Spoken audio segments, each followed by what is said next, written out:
We're going to move over here to one of our guests that when we were given this opportunity, I was like, I need to get this guy on because he's just full of great stories and a great distaste for everything that's going on in life. And it's Bryan Johnson. How are you, sir? I'm good, and let me be the first to commend you for begrudging those other people the opportunity. Because that's exactly the way I would feel.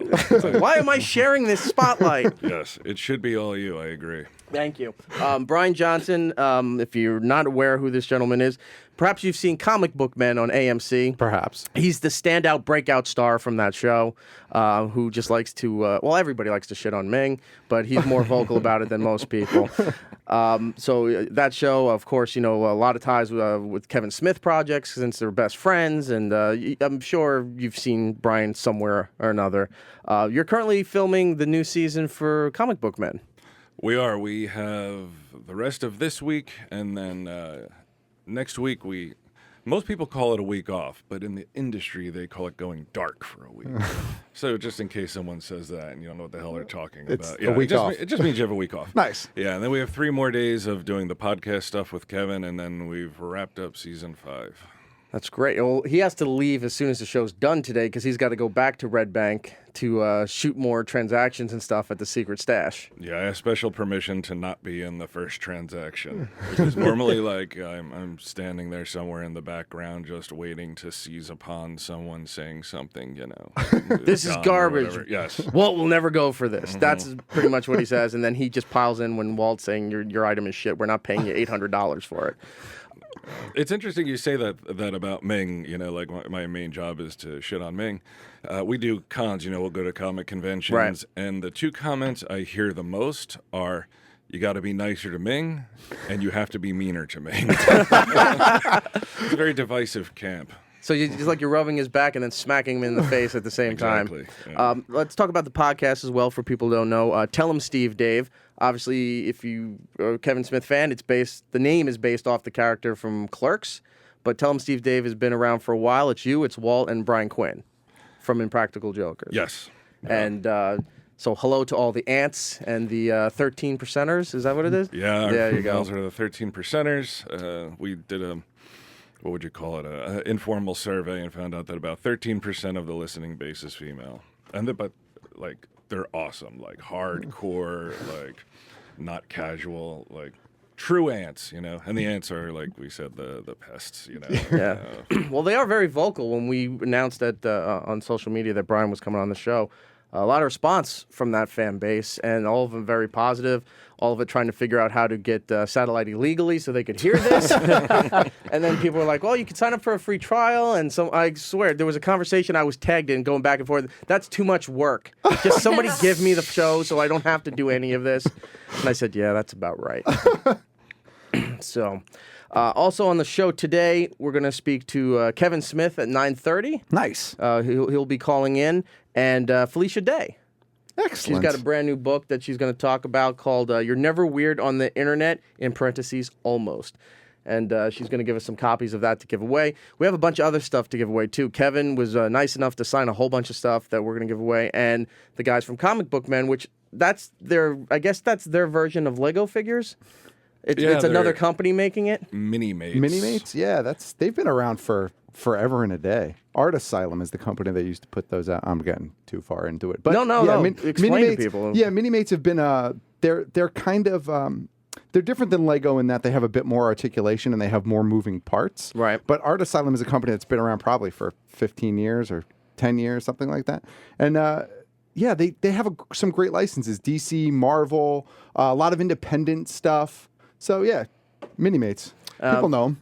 Trust me. Also, one of the big properties at San Diego Comic-Con that was really hard to get was from Diamond Select Toys, and they do, that's the Mini-Mates. This is the Vinny-Mates, which is a bigger vinyl toy of Kevin in his Smodcast hockey jersey with the microphone and everything. He signed one of those, so we have that to give away. Aren't you jealous? Oh, so... Are you selling these in the store? I'm sure they are, yes. If it has Kevin's face on it, it's being sold in the store. The Mini-Mates, it was interesting. I walked in one day. No one ever told me. I wasn't aware. Not even a complimentary package. Just suddenly, I walk into the store. Not even a royalty check. There we are, hanging on the wall, and I'm like, oh, I'm a toy and literally had to buy them from Walt. But that's me. Look, 10% is the best I can do. Yeah. I love how your beard is an accessory on the toy. By the way, it's like its own separate molded piece. That's fantastic. Is it detachable? It looks like it might be detachable. We have a lot of stuff to get to. What do you want to? Where do you want to go first?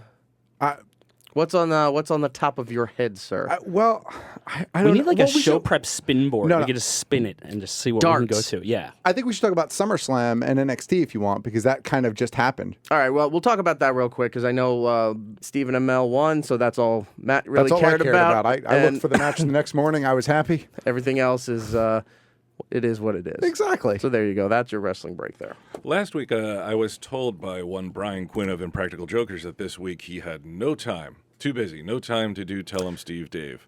Yet, on Twitter, I see this picture. A very energized and happy-looking Brian Quinn at a wrestling event.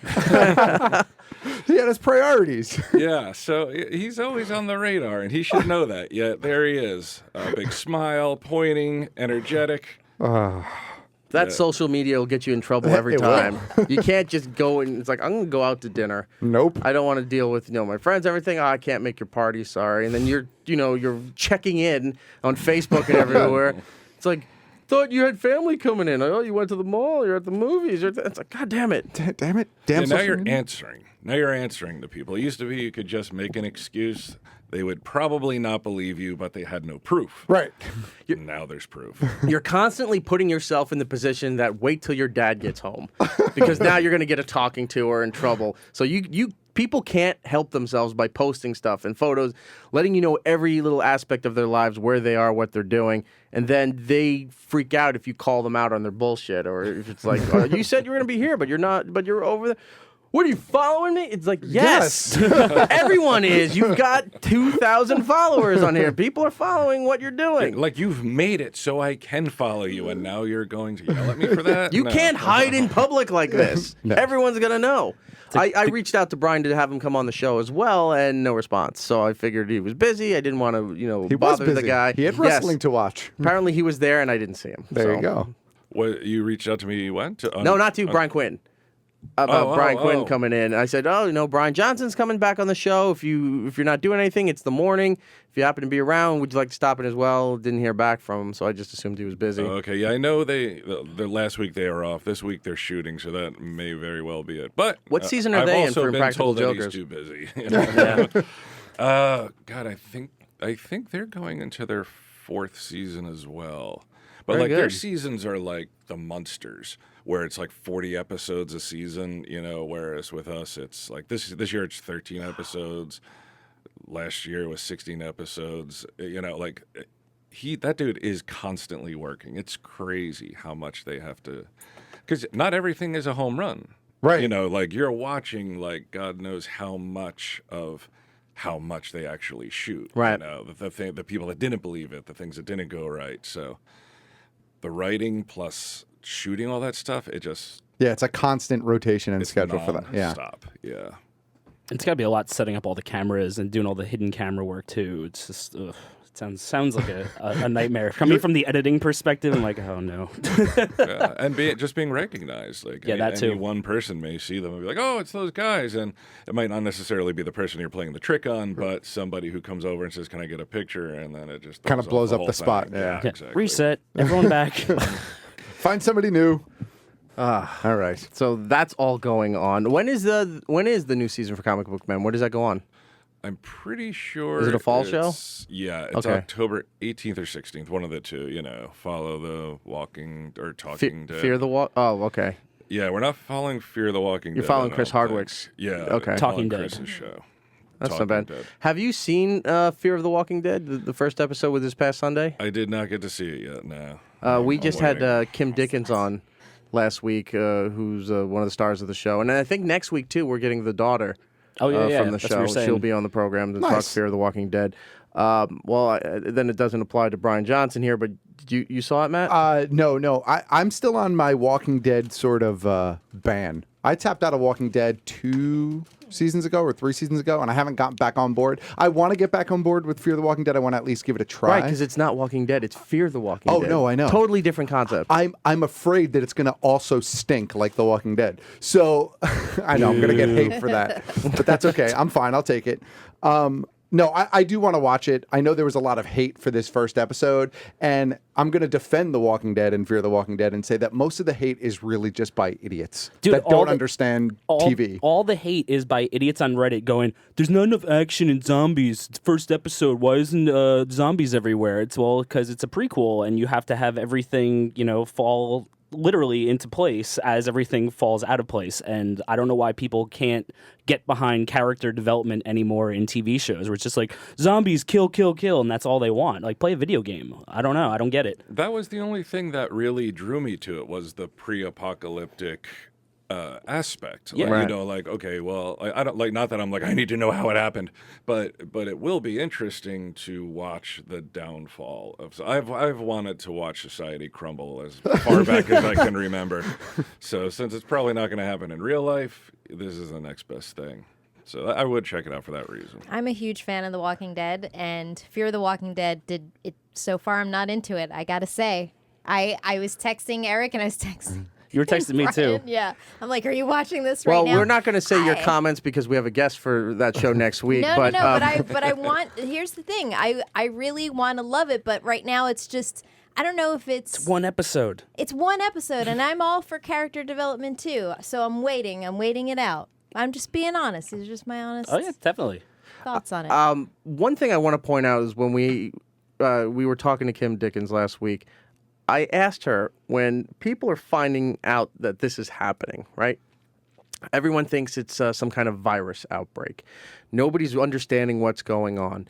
And when people are getting killed and then they come back, I think, what was the relapse time? I think in the span was maybe like 5 minutes. And all of a sudden, virus takes over, they're gone, they checked out, and now, zombied. And this is happening. Everyone's like, what is going on? What is this virus doing? Why are they acting like that?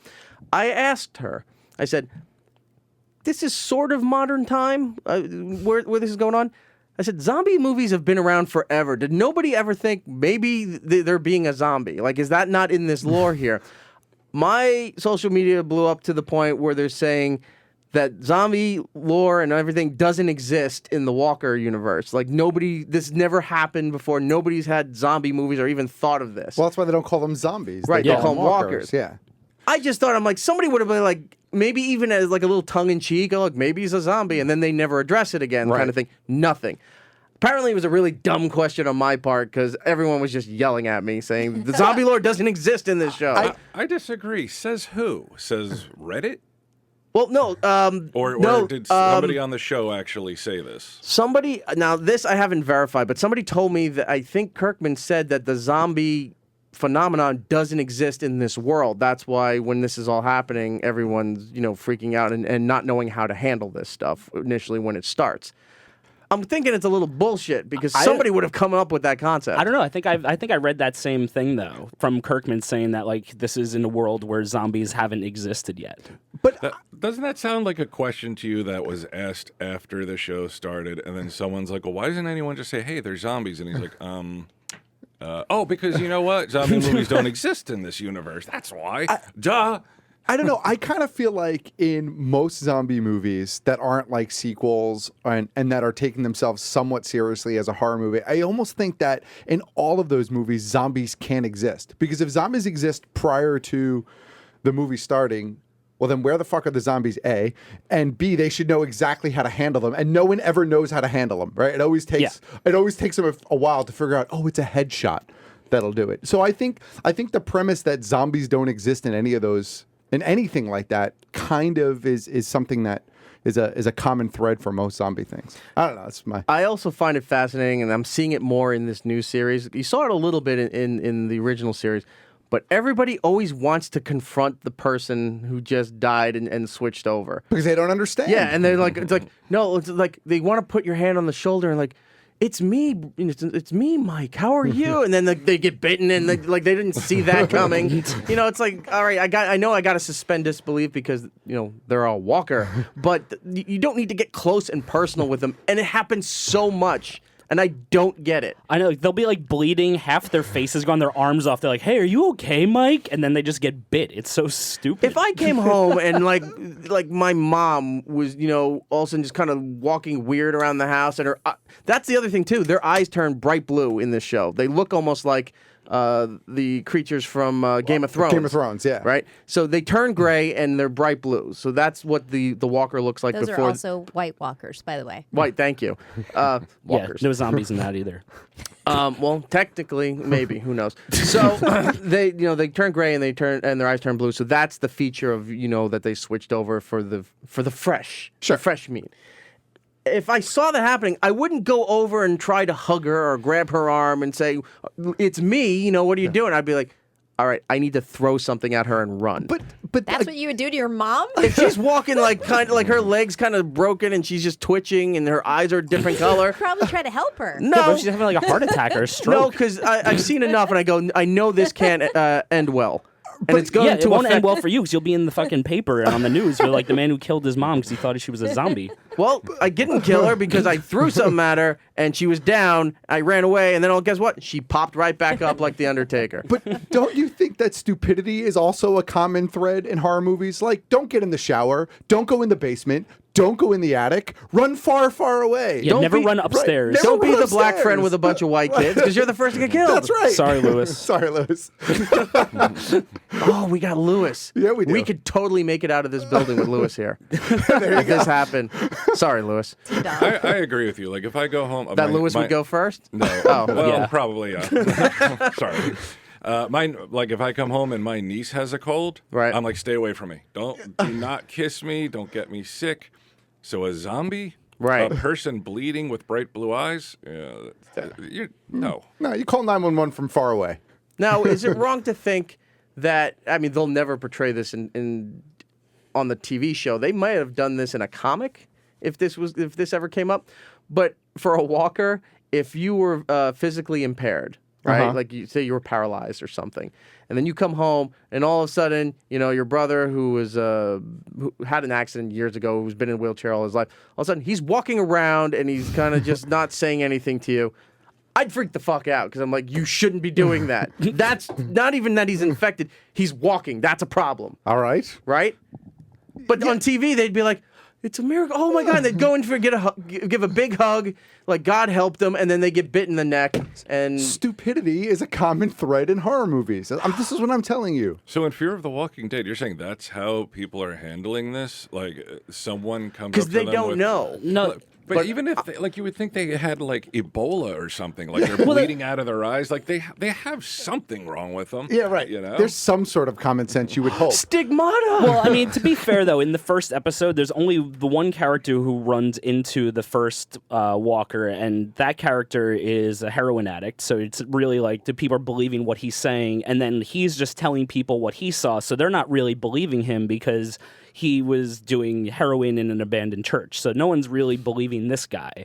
And that's kind of where it comes from. And then there's like the viral video of the homeless people getting shot and standing back up and then getting shot again and everyone thinking it's fake. So I don't know. I think it's kind of... It's always the guy nobody believes at first. It's Randy Quaid from ID4. It's like aliens. They used to abduct me and shove stuff in my head. Sure, they did. Whatever. Then the big invasion happens, and now he's the hero. Because he knew it first. But that's exactly what he's talking about. It's this kid who was on heroin, and all this stuff's going on. He's seeing a lot of shit, and nobody believes him until what they're doing here too. Every episode seems to be a big cliffhanger, and it's not an oh my god cliffhanger. It's a what the fuck cliffhanger. It's not like oh my god, it just started really getting good and it's done. I gotta wait for the next week. All of a sudden, it just cuts, and you're like, what the fuck? What was I just seeing? Or I don't understand what this cliffhanger was. But I think that is part of the problem is people are analyzing this show as just a continuation of The Walking Dead, as opposed to it's setting up a whole new world. It's the before, so there's going to be a lot more what the fucks in the development of this show than there is in season 5 of The Walking Dead. And season 5 of The Walking Dead, I'm hoping that you're at the oh shit, oh my god moments at the end of each episode. In season 1, you should be at the that's setup. That's how it works, no? You're right, though. I think you said it earlier. People have absolutely no tolerance for character development in TV shows anymore. Like, if that first episode doesn't grab you and reel you in, people are so much more likely these days. Like, the attention span is just so much shorter. Like, there's too much out there. I got to get to something else because this sucks. I think that's why when a lot of new shows come out, you'll see it pretty often. They'll do like these 2-hour events where they'll show you the first 2 episodes of the show, and that, in my opinion, is solely to get you hooked. Right. Because they know that the first episode, not that it's weak, but that it might not have that grab you moment because there is a lot of development going on, and they need that second episode to really kind of sink the hook into your brain. Yeah. And the pilot was 90 minutes, so it was a longer, extended episode, too. Okay. Yeah, it was much longer. I want to go to Bill in Kentucky real quick. Bill. Going on, my man. Congratulations on the morning show. I love it. Thank you, sir. Hopefully it'll continue. Brian, big fan. I just want to say that there's something to be said about binge watching and what it's done to character development. I never would have got into Walking Dead if I couldn't bang out 2 seasons over a weekend and kind of just get hooked in by the characters. And now, in this fast-paced, world that we live in, we want it now. We want to know what's going on, and we just don't wait for things to develop anymore. Yeah, the networks have no patience for that. Like if it's not kicking ass look at Ryan Seacrest's show. That knocking. I thought it was like a ring and run show, but it's like he knocks on your door and brings a celebrity into your house whether you want it or not, right? And they're like, "We got gifts. Here's Justin Bieber." It's like, I'm having dinner with my family. I don't care. I don't like Justin Bieber. Right. Get him out of here. I'm 45. They had 2 episodes and then they nixed it because they didn't give it a chance to develop, and because nobody was watching it or whatever. Thank God. But Seacrest out. But the cable shows. AMC, FX, HBO, Showtime, are more likely to give it a longer run where they're like, all right, this will kick in by season 2, season 3, not necessarily season 1, because of what Bill was just talking about, the binge factor. So sometimes you're not everyone's there for season 1, maybe season 2, but then so much word of mouth goes around where everyone's hopping on Netflix, watching everything right before the 3rd season starts.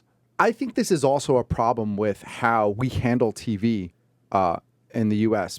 I've been saying it for a long time now, and shows that unless it's some sort of like just episodic, like Law and Order or something like that, right? There's no need for 22 episodes of a show in a season, because what happens is when you have a show, if you had a show like Walking Dead with 22 episodes, you'd have all these like filler episodes that end up just being really, really boring. And so I think you have these shorter seasons, and that helps a lot. It helps them really focus on what they need to capture in that amount of time. And so, shows on network, if they're not hooked in by the 2nd episode, they're not producing 22 episodes of that show and in hopes of making their money back. NBC and Fox are the worst. They cancel so fast. They'll cancel shit after the first commercial break. Yeah. They go on Twitter. They're like, we haven't gotten any retweets. We better cancel this show. Why are the Simpsons on again? I think that guy Bill is right, though. Even at my age, in all fairness, I have ADD, but at my age, I find that I will wait for a TV show just so I can watch the entire season in, I don't want to say one sitting because that makes me seem really lazy with nothing to do. We're all like that. It's fine. But maybe be proud of who you are. Right? But maybe 2 or 3 sittings, sure. Because, something like Breaking Bad, when I was watching Breaking Bad, I'm like, I cannot wait until next week. And that's one of the reasons I never got into comics, because I'm like, okay, so I read a story, now I got to wait a month, like an entire month, so I'll just wait for the trade. That's why I read trades, exactly. Mm-hmm. So trades are the reading version of binging. Yes. Okay. Just for people who don't know what trades are. Yes. It's a collection of issues. It's normally a single story collected in a handful of issues for comic books. Don't you love? It's just like when and I love when people ask me about Doctor Who, because I'm a big Doctor Who fan. For those who don't know, but when they say, "Where do I start?" or "Do I have to go back to the beginning?" There's 50 years of this show, and not all the episodes have been found. I mean, they're still finding old reels at an old BBC bomb shelter in Kenya, yeah, and then they're trying to it's like whatever they don't wherever the reels are dissolved and ruined, they're putting in still photos and audio tracks to try to piece everything together. So you give them the jump off point for the new Who, and if you want to dabble in the back, go ahead, and it doesn't matter. You know, you pick it up as you go. So the same thing with comics, with people saying like, I really like Superman. Do I have to go back to the beginning? Well, If number you're one, crazy. good luck getting number one an actual copy of it. I'm sure there's scans or something online. plenty of them. But again, there's 70 years of Superman and Batman and those kind of things. So I'm sure, you don't read comics that much, but I'm sure Walt gets it or something like that. When people want to get into a character that's very popular and really hot, like Deadpool, let's say Deadpool, Right. just started getting hot this past year as far as the mainstream public goes. Been around forever, sort of a cult favorite, and people really rallying to make this movie happen. So people go, I'm all about Deadpool now. I want to start where Deadpool. There was 20 years of Deadpool or something like that? Something like that, yeah. So it's like, where do they jump in? Where is that cutoff point? With any new character like that, if someone's like, look, I'm into Deadpool, I'm into Batman, or whoever is Green Lantern, I always try to point them in the direction of a handful of really good stories that involve that character. I'm like, look, if you really want to know the origin, I'm not going to tell you go back and read the first issue. Go to Wikipedia and read his origin real quick if you want. But then check out these trades, and there's there's 4 or 5 that you can think of for almost any character if you do a little bit of digging. And that'll give you a good sense of what the character is and kind of where he's come from. And then just start picking up the regular issues. If you start buying regular issues within 2 or 3 weeks, you could be into this story. You don't need to go back a year. You could, but you don't need to. Is everything pretty much in trade? No, unfortunately not. But you know what? Marvel has a really good app now where they have tons and tons and tons of old issues available through their app, and I think it's $10 a month. I think DC has it, and there are all sorts of online apps that have collected things. And just go into any comic book store. Go into the stash in Red Bank and grab some trades. Well, the other thing is that these, like Marvel and DC, they restart the universes, right? So you can have a jumping off point for, say, your Deadpool character from maybe a year ago. And and it would give you that history. So you don't have to go back 20 years. Now, you're not going to get the old school Deadpool stuff, but you can at least familiarize yourself with the character and just sort of pick up and run. Yeah, absolutely. That's what DC did it, I guess, 3 or 4 years ago now, or 3 years ago now. I think Marvel did it maybe 2 years ago. They constantly are trying to figure out ways to bring on new readers. So if you're looking just television, you can say go back and like you were telling me with Arrow. I said eventually I'm about to start it soon. I'm almost done catching up on Agents of S.H.I.E.L.D. Right. So then eventually I'm going to jump into Arrow because I know you're a big fan of it. I have not watched any of the seasons, but I was like, you know what? Flash is pretty good. And Matt raves about this show, so I figured I'll give it a chance and go through. And you're like, go right to Netflix. You can catch up right before the new season. Or even if the new season's going, you have on demand. You're never late to the party. No, of course There's not. always a way to get it. And sometimes it may cost you some money if it's not streaming. You have to buy it from iTunes, or you can buy the actual physical DVD or Blu-ray set if it's not on Netflix like that. But you're never left behind anymore. You have to do some work and put some effort into it, but you'll never be left behind ever again. So same thing with the comics too. The apps are pretty good. I have the Marvel app. Yeah, it's either apps or just go to your local comic book store. I mean, almost everybody has a local comic book store. And if for some reason you're in a place that doesn't have a local comic book store, it's called Amazon. And they sell the trades. Brian, let me ask you this. Comic book stores, are they going the way, with everything being digitized and what have you, are they going the way of music stores and video stores? It's hard to say from, most comic book stores do not have an anchor like Kevin Smith, and I say an anchor in a good way, not like he's sinking the ship.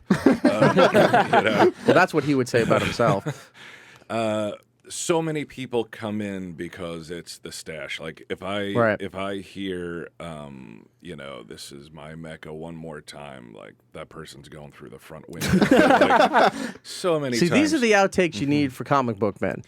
I've suggested so many times, and Kevin actually the last time he was in town said, why do we not have DVDs? We have hundreds of hours of extras of stuff that is said that could never be used on TV. So why not just put it on DVDs, along with the regular episodes? There are very few comic book stores in our area. There's one guy who I'm convinced is either independently wealthy won a lawsuit or is, selling fireworks out of his store. Because other than that, like the next closest one is in, North Jersey, like Woodbridge or something. And For those who don't know, that's not close. No. that's probably a good 40-minute drive. But the digitizing, and it's what's so strange about Ming is very into comics on his iPad. It's like, dude, you work in a brick and mortar store, like you're contributing to the problem. The old guard will die out. Like I don't buy books on an iPad or anything. I buy books in Barnes and Noble or Amazon or whatever. I like to hold it. I like to read it. I like the smell of the book. Right. But once this generation passes on, the ease of like, boom, you could have it like that is it's too alluring. Maybe they'll hang on for toys and stuff. Because toys you can't, unless Amazon does the drone thing, then I guess it's all over. No, I think one of the things about comic book stores that's really appealing to people is that there is a sense of community in them, especially if you go every Wednesday to pick up your new books. You're there when the same group of people are there, right? You make friends with the people that work there and all the other customers. And so I keep saying that the stores have to figure out a way to bring people in and get digitized content in the store. Like, for example, you want it on your iPad? Well, if you go to your local store and you like download it from the store or like a card or something like that, you get some sort of bonus content, something to still drive you to the store so you get that sense of community. So because that's I why, think like, that's important to That's why they comic have those books. exclusives for buying a video game. Like if you go to Best Buy, you get this character. If you go to GameStop, you get that character. And usually some of the really big comic book stores, for example, Midtown Comics, right? They have like exclusive covers by like really popular artists and Right. famous artists and stuff like that you can only get at Midtown Comics. And so that forces people, even if they're buying it digitally, but if they want that cover, they're going to go to Midtown Comics. There'll be a way to still bring people in. They just have to figure out what it is. Is comic book? I want to talk about some stores that have disappeared over time, but Sure. real quick, are comic books going the way of? You see in a lot of like Urban Outfitters and hipster-like stores where they're selling the frames for vinyl. And there are people who now, there are people who are into vinyl just because they think vinyl sounds better or whatever. But It does. They take they buy the albums and now they're hanging it on the wall as art. Are they doing that with comic books? Like People you have been just said? doing that for. I mean, I've been collecting comics since I was a kid. People have been doing that for years. I used to have a wall of just comic books that I had framed. Right, but that's a niche. That's I'm saying for more mainstream stuff now because now, I mean, vinyl should be gone because it's an Right. outdated format, but it had a resurgence. People are listening to vinyl and they're hanging the albums on the wall as art. Comic books, everything's becoming so mainstream now with the movies and television shows, video games, all that stuff. Are regular people who weren't into comics, way back when, who are now, are they doing that where they're buying those comic books, like you said, the exclusive covers with the specialty artwork and hanging it up like it's art? Absolutely. And if they're not buying the comics with the exclusive art, you've been to New York Comic Con, you've been to Artist Alley. Right. They go to Artist Alley and they buy prints from the artists that they like, or they buy a print of the cover. For example, J. Scott Campbell's an artist who I really like, and he always has great Spider-Man covers that he puts out. I don't buy the comics normally. I wait for him to do a print of it, and then I'll buy the print, and then I hang it in my office. So, and especially because, geek culture has become regular pop culture at this point. Like the two have completely meshed and you can't separate them at this point. Everybody is suddenly a comic book fan. Everybody is a video game fan in some capacity, right? I mean, it's just, you can't get away from it. And so because of that, I think everybody, everybody is getting a little bit of something. Everybody has a Captain America shirt or an Iron Man shirt. Everybody's got a Darth Vader shirt. I don't have any of those. Well, You're you have wearing a thousand Doctor wearing Who a Doctor shirts. Who shirt right now. No, I Eric. know. I'm not saying I'm above that but I'm just saying, wow, I don't have those shirts. And that's the ones that everyone does. Specific shirts. Yeah, I don't have anything Star mean, Wars. Well, I have a Simpsons Star Wars, but that's about as far as I That's a good go. one. You can go into the Gap. You can go into Target, Walmart. I never go into the Gap. And I know we talked about this on Friday, but you can go into any of those stores now and buy shirts from all of those franchises now. Like Target they're has them. readily available. And Walmart has them. Talking- Yeah. and Hot Topic is another Yeah. one that really got into that. But Hot Topic even for a while was kind of like a niche within the. You know what I mean? But now again, Walmart, Target, Gap, like all these major stores, you can go in and buy all these pop culture Hot comic Topic's book funny because stores. the old joke was it was for emo teens that just wanted to be different and had no identity and stuff. You'd went into Hot Topic and be depressed and miserable. There are more guys my age and older in Hot Topic now looking at the wall that's about half the store of Funko Pops. Funko Pops, of course. So you go in there, you barely see the kids. Like, they may be in the back where there's like the Hello Kitty bikinis and the vinyl and all that stuff. Yeah. But the rest of the store is just older dudes, and women too. But they're older. They're not the kids that are in there buying, like you said, the comic book merchandise, Doctor Who merchandise. Sure. Zelda is on a big resurgence for some reason. Zelda There's a million. never goes Zelda's away. great. No, Zelda is great, but I've never seen this much stuff in stores until like in the last few months. All of a sudden now there's just a huge resurgence as far as merchandise. I'll say maybe not popularity, maybe I misspoke, but the Funko wall has taken over every Hot Topic, and people will travel to, especially New Jersey, because you can go 30 minutes in any direction and hit at least 2 malls, and they'll go to every Hot Topic trying to find the exclusive, trying to find the figure that they want that was sold out of the other store there.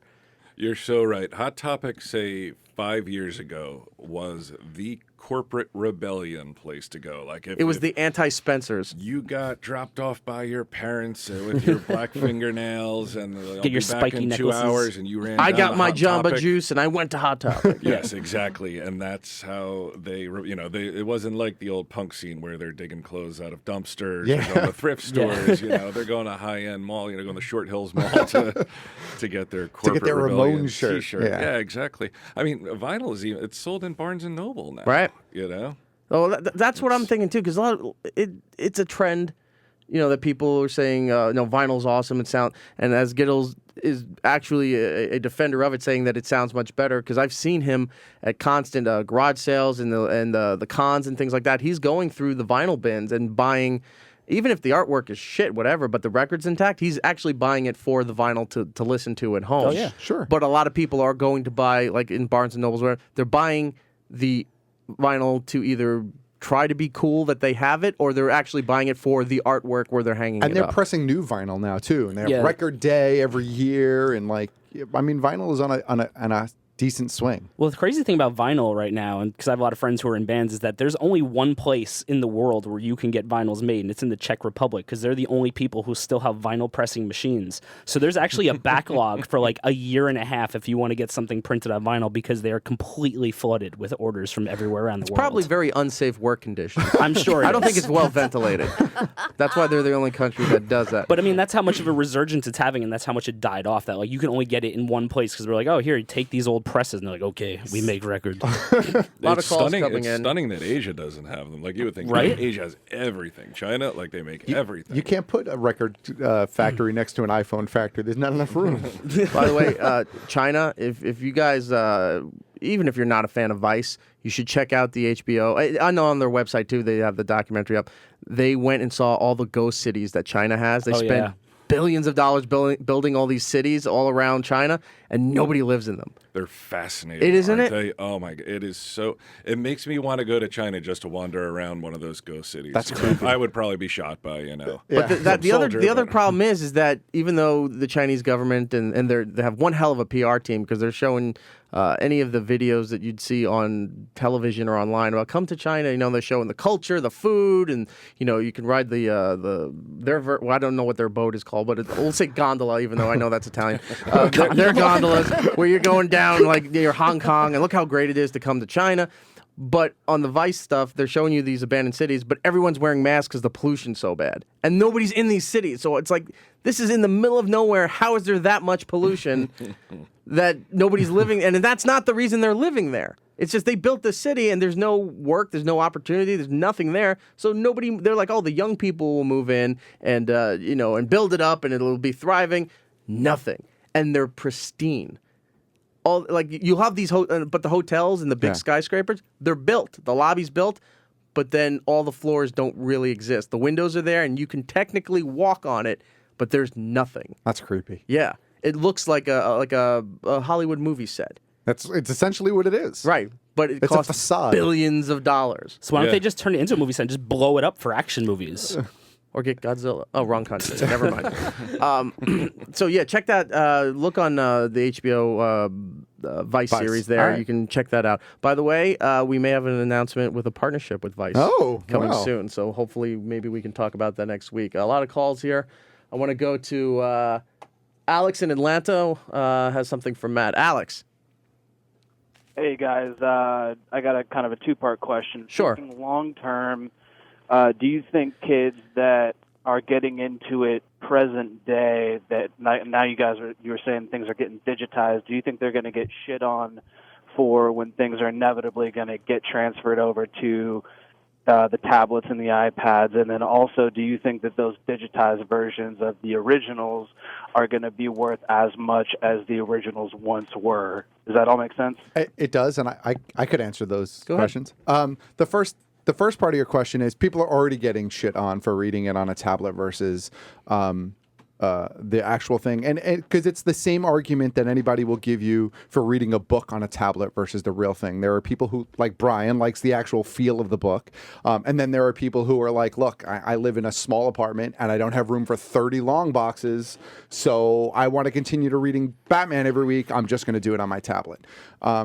And I think that's part of what's going on. No one wants to store it anymore, right? Because there's not a huge price difference, maybe a little bit. And then the second part of your question about value, comics aren't worth anything anymore, or newer comics are not worth anything anymore. You know, comics like toys and like baseball cards and everything else, when the older stuff was coming out, people weren't collecting them to collect them. They were buying them to read them. And if you happened to have a copy of it that was pristine and kept pristine, then it had value years later because not a lot of people had that. But now Marvel prints hundreds and thousands and millions of copies of every issue of every book that comes out. And the same thing with DC. Every now and again, you'll get these like little books come out, like the first issue of Walking Dead, first issue of Walking Dead. Yeah, that's worth a nice chunk of change. That's worth a nice chunk of change, but that is an exception to the overall rule. So digitized books won't be worth anything, I don't think, because there's no value to it. It's just an electronic file. I mean, unless they figure out a way to make exclusive digitized books, and if you have the file is worth something, but you know, no one is selling their MP3 files for any kind of value. That's what I tried to tell my mother about Farmville. I was like, you do not really own a purple chicken wearing a party hat. That doesn't really exist. Yeah, there's no Farmville's true a weird value in it. anomaly too because it's older people that play that because it's a Facebook application. It is, yeah. And it's older people. It's not like middle-aged people. It's not younger people. It's like, you know, our parents are sitting there and buying the cards because they're impulse buys at the supermarket. For Farmville, it's like, oh, here's a $50 recharge card. And it's like, what are you spending this money on? I asked my mother that once, and she had the temerity to compare it to me playing BioShock. I almost beat my mother. I'm telling you, She I didn't came even have very glowing blue close. eyes. Yeah. Until she She came was back. she was walking fine. Her eyes were the same color. I was like, don't talk that way about BioShock. You can. Oh, this is a spoiler, but the end of BioShock Infinite, you know what happens to him? Just put it right in the water. You're gonna be reborn, Mom. Spoiler. Yeah, I think the only thing digitally that has any sort of value, and this is just bizarro world to me too, is like those long-term MMOs where you can like create a spaceship like in the Warcraft game. and shit? Or? Nah, Warcraft a little bit because there were guys that were selling gold for a while. Like you could buy They were like gold from guys in farmers. China. Yeah, People would farmers, hire right? them. Yeah, it's so but, weird. But some of those other games, and I can't think of them off the top of my head because I don't really play them. But there are games where you can spend like thousands of dollars building a spaceship, like thousands of actual dollars building a spaceship, and then sell it for like $1 million in real life. Like you sell it on eBay $1 and million? and you $1 million. There was some guy sold was a some ship, guy, like, right? It who was was like $1 doing something million like or something like that. And he sold it on eBay, and all he does, you know, he got the money and then he transferred the file to this other person. Like, so that's a weird anomaly too. And that's because there's a time investment involved in it. The weird anomaly is the weird dude who spent $1 million. I know. on it. Like, why? Yeah. But people Can get you into imagine that. having that money? That much money that you're like, yeah, I'll buy this virtual spaceship, I guess. I could buy a real spaceship. What if that was all of his money, though? He just spent everything That's on just as that. bad as those free games that you see advertised They're on. not free. Well, yeah. They say on television. You're seeing what is that? Game of War or whatever. Game The of one with Legends. Kate Upton. Yeah. And then of course, Candy Crush and Yeah. what's the new Soda Crush, Soda Pop or whatever, Yeah, yeah. whatever. And those are like, oh, it's free to play and you're everything. Yes, but they make the level so hard that you really are tempted to buy the hammer for $40 just to crush one little cube and then move to the next level. And then you went, I'm out $40. I didn't even get to hold on to the hammer. I have to buy it again. That's how You guys they think made. that storefronts are going to go away?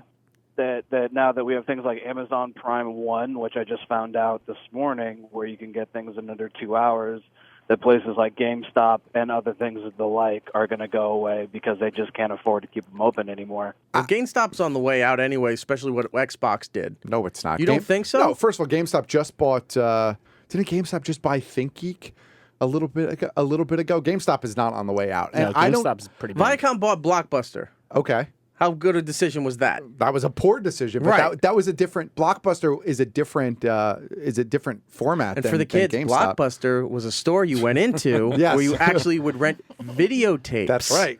Not VHS. vinyl. And laser VHS discs, tapes. I if miss you video want. stores. I miss the mom and pop ones where you can just go in. It always smelled like an attic, You know, missed and very video? dusty. They had the room in the back with the curtain. Yeah, I There's missed a bit the saloon. the horror section Yes. with the big clamshell of it. Like that was the equivalent of the vinyl art. Like they put a lot of time and effort into it. Well, the video store that near where me and Eric grew up, they used to have like a horror section that was behind like the little like saloon doors, and they had a place you'd step on the floor. And it'd be top like, of the line. Yeah, and it'd be like Yeah. "Woo, hoo, hoo, ha, ha, ha," when you went in there. But then they turned it to the porno section, and they never got rid of the foot thing. So you'd like walk in there like, "Woo, ha, ha, ha, ha." And you're like, what the hell kind of porn section is this? The thing you're talking about was two storefront. They bought two stores next to each other in this little strip mall, knocked the wall out, and made a huge thing. That horror section had, I think it was an animated Freddy Krueger thing. So when you hit the thing, his voice was there, and his arm would kind of try to slash at you, which is not safe. No. But as you're going to the horror section there, and then it's exactly right. They all of a sudden they sold off the other place, put the wall back up because times were tough and it wasn't going as well. But the porno section still had the prop floor that would move and make the noise as you went in to go check out adult films. That Did is Freddy awesome. Krueger still swipe at you? No, it was No, he just was a handful gone. of dildos just smacking you in the face. Alex, I'm going to put you on hold. I'm going to hook you up with something. You know what? Oh, sweet. I'm Thank going to you. give you the 20th anniversary edition Blu-ray. Anybody remember the movie Hackers with Angelina yeah. Jolie? Absolutely. Yes. Yeah. Brand new from our friends at Shout Factory. They gave us a bunch of these. So I'm going to hook you up with that. I'm going to put you on hold. Lewis will get your information, all right? Great, thank you. Want to go back to... he was gone. There was somebody that agreed with Lisa about the pacing of Walking Dead and finding it very boring, but he left. Let's go to Mark in Queens. Mark, how are you? Hey, what's going on, fellas? I love the show. Thanks. Listen, this is for Brian. He mentioned he likes to watch like the beginning of a zombie apocalypse, start from nothing and go to where everyone else is. And there was a series that I picked up on Amazon. You should really check it out. It was Zombie Hunters: City of the Dead, and it does just that. It starts at the very beginning and then kind of works its way up into 1 zombie, 5 zombies, 10 zombies, and then finally the apocalypse begins. That sounds pretty cool. Yeah, I'm writing it down right now. Otherwise, I'll forget it. It's like an indie TV series, but I know Amazon has it. Walmart, I think, .com had it. But I got it from Amazon. It was actually a pretty good show, and this is like 8 or 9 years ago. So definitely check it out. Definitely worth it. All right. I will. Thank you. Enjoy. Whoop. Oh, I'm sorry about that. He's Way like, to go, Eric. Well, other like good zombie like start shows. I don't know if you've ever seen Black Mirror, but the same creator who did Black Mirror did a mini series called Dead Set. It was on the UK or BBC TV, and it's only a 6-part what's it called miniseries, but it takes place as the zombie apocalypse is happening, and it follows the cast of Big Brother as they get trapped in the house while all the zombies are outside trying to get in. It's pretty good. Dead Set, it's called? It's called Dead Set. It's very bleak. It's good. have we ever figured out why the UK, unless it's the simple answer is dollars and cents, why the UK can make a series, 6 episodes, 12 episodes, and be done with it and let it go out as awesome as it began, rather than running it into the ground and stomping it and just grinding it until Milking you're it. like, this show that I used to love, I fucking hate now. And I just can't take. It's just I feel something like like The Office. I feel like they just have like more integrity as storytellers. Like, here's the story we want to tell, and we're done. Yes and no, because it all started with the BBC, set the precedent that they didn't want their shows going that long for financial reasons. Right. And then it just developed into, all right, we're going to buy your show, but we only want 6 episodes, and we don't know if we're ever going to do a second series. And they're not developing these projects like here in America, where hopefully, you get the 7-episode run, then get the 13-episode commitment, maybe the full season commitment of 20, 22, 24, somewhere around there. and then you're figuring out, how do I stretch this show into 4 seasons, 5 seasons to get 100 episodes so it can get syndicated? That's how they're writing their projects. A lot of the BBC stuff and the ITV stuff over there, all that stuff, they're written as, okay, I may not get a second chance at this, so I'm going to try to put everything into these 6 episodes and make it the best I possibly can, because if that's all they're ever going to do, that represents what the work that we put out, and we're going to make it as awesome as possible. So the mindset there, they would like to do 22 episodes and make a lot of money like they do here in the United States, but those opportunities aren't necessarily given to them to do that. And that's why when they do have series, they call them series, not seasons, series 2, series 3, series 4, sometimes like a year, 2 years go by before series 2 comes back. Yeah, I mean, how long has it been since Sherlock? Sherlock's been gone for a year and a half at this point. It's another 5 or 6 months before we get the special, and then like another 5 or 6 months before we get the new season. One of my excuse me, one of my favorite old British shows was a show called it was a sketch show called A Bit of Fry and Laurie. Hugh Laurie, who in the United States everyone knows as House, or Stuart Little, the father, and then Stephen Fry, who was a writer, an artist, a comedian. Like he's a Renaissance type guy. And they used to have this sketch comedy show, and the DVD set came out through A&E here in the United States, and I bought everything and watched it. I'm like, this show's amazing. And then I look back at the history of it. Like, the first series was in the early to mid 80s, and then the second series wasn't until like 88, and then the third was at 90, and then they did a fourth like 4 years later. So it's like, wow, this wasn't even, back to back to back. This was over a decade, and you only had 4 short seasons, to show for their work. But that's what they do. And that's why everything's so good, because they don't think they've got a tomorrow. So it's like, here's your allotment, here's your window. Put everything we possibly can into that window. Right. As a exec producer of a show or a network, that's a pretty good mindset to go in with. Like, keep people on their toes, keep them scared. Be like, hey man, this may not last past the season, so you better put everything you got into it. And to go back to it, that's what fucked up Lost. Because they had an idea, they knew where they wanted it to go, and then they were like, no, you're getting another season. No, you're getting another season. It's too popular. And then, as you saw with the finale, that's why nothing makes sense. Yeah, nothing makes sense. They couldn't handle it. It's like, we should have been done by the 3rd season. That's where too much. That's where our end point was, and we had to make all these other arcs to get to that end point, and everything just got too complicated and too ridiculous, and they lost track of the goal for the show. But again, I think that goes back to something I said earlier. If they want to do more seasons, I think it makes more sense to do shorter seasons then. Cut down the season order. Even if you don't want to go down to 13, go to 15 or 8. I'm sure almost any show out there, you can cut a good 6 or 7 episodes out of a season and still have a really solid season. Well, I think it's kind of like what Walking Dead's doing now with like the split seasons. I think it actually kind of works out, instead of having those 16 episodes in a row, of having like the 8, digest that first half of the storyline, and then start a new storyline type thing for the second half. That used to piss me off, because The Sopranos was like the first show that I consciously recall. What was the last doing season that, they did that? Right? And then it was driving me nuts. Drove a lot of people nuts, because people weren't conditioned to it, I guess. And then Mad Men came along, and they started doing half season.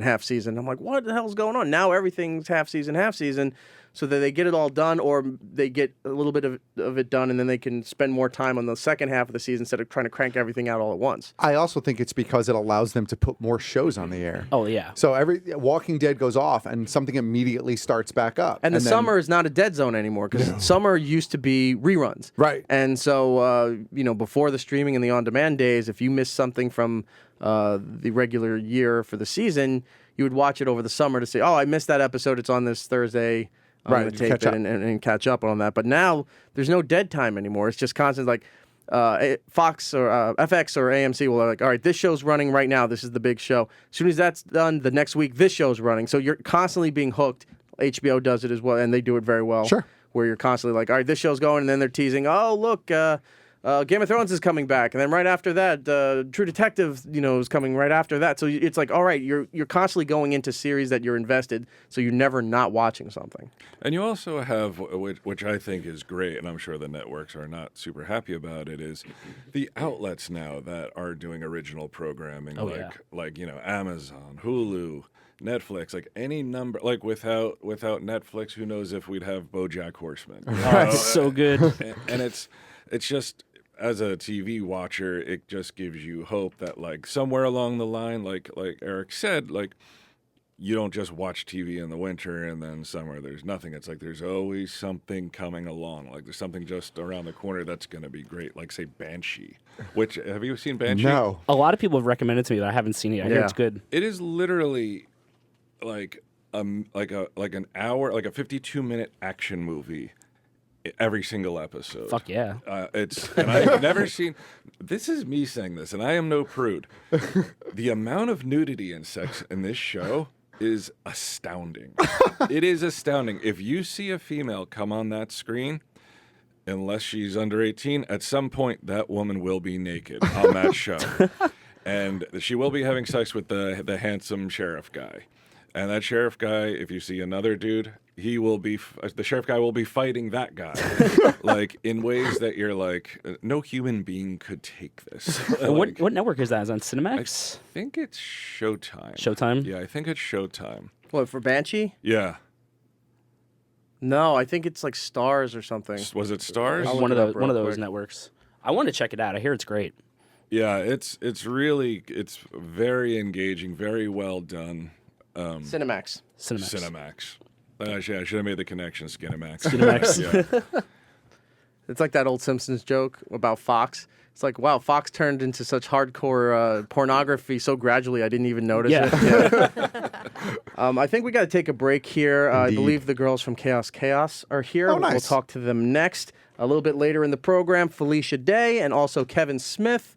Of course, Bryan Johnson from AMC's Comic Book Men is here, and we thank him for coming in. Matt, Giddles, and Lisa are also here. We still have more stuff to give away. We have Plenty. a bunch of phone calls. We've got a lot to do, and probably one of those shows where we're not going to have enough time to do everything, which is a good thing. Like every week. Like every week.